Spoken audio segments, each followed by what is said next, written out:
Natumaini kuwa haujambo na ni mzima wa afya. Leo tuna tunda la passion. Nadhani tunaliona tunda la passion na tunafahamu zaidi matunda haya ya passion. Sasa niweze kukuelezea jinsi gani passion ni tiba nzuri sana katika afya ya binadamu.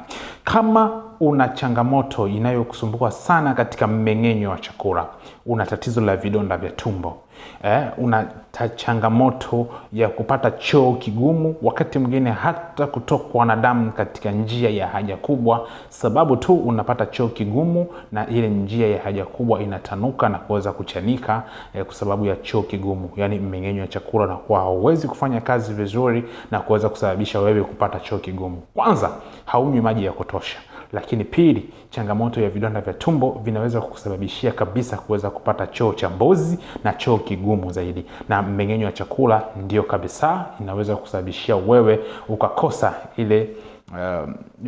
ile kupata choo vizuri. Hivyo tunda la passion ni tiba nzuri sana. Tunda hili la passion, pindi utakapolikata, kuna zile tunda zake. Sasa inatakiwa uzikaushe.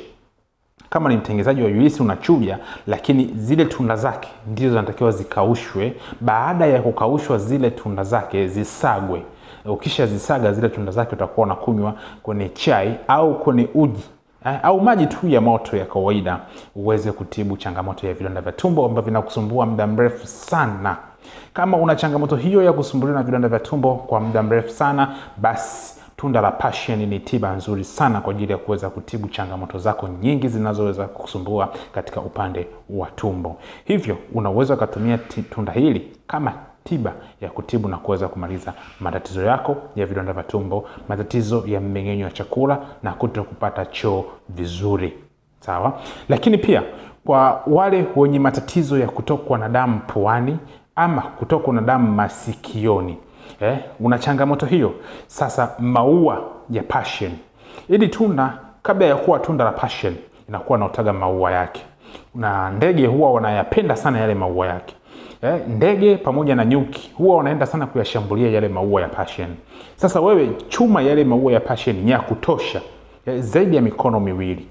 Kisha uyachemshe, na baada ya kuyachemsha unakunywa glasi moja asubuhi, glasi moja mchana na glasi moja jioni kila siku. Glasi yenye ujazo wa mililita 200 asubuhi na jioni kila siku, ndani ya siku 5 mpaka siku 7. Hiyo inatibu changamoto ya kutokwa na damu puani, changamoto ya kutokwa na damu masikioni. Kama una matatizo ya kutokwa na damu puani na masikioni, basi tunda ama maua yanayotokana na passion, maua ya passion ina uwezo wa kutibu na kuweza kumaliza changamoto zako moja kwa moja.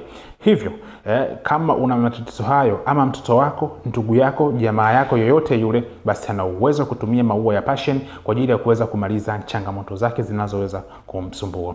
Leo nimekupatia faida kubwa sana. Tunda la passion kuweza kutibu changamoto ya vidonda vya tumbo, mmeng'enyo wa chakula na kutopata choo vizuri, lakini pia maua ya passion yanatibu changamoto ya kutokwa na damu puani pamoja na masikioni. Mimi ni mtaalamu wako ninayekushauri kila siku kuhusiana na swala la tiba. Kama unahitaji tiba ambayo tayari imeshaandaliwa, nipigie simu +255 752 16 38. Nikutakie siku njema, lakini pia usisahau kunifollow, nitakufollow back. Like, save hii video kwa ajili itakusaidia baadaye, lakini pia usisahau kusubscribe katika channel yetu ya YouTube Herbalist Medical kwa ajili ya kuweza kupata mafunzo zaidi na zaidi ili uendelee kujifunza. Nikutakie siku njema, nikutakie kila la heri. Asante sana, na hili ndio tunda bora la passion.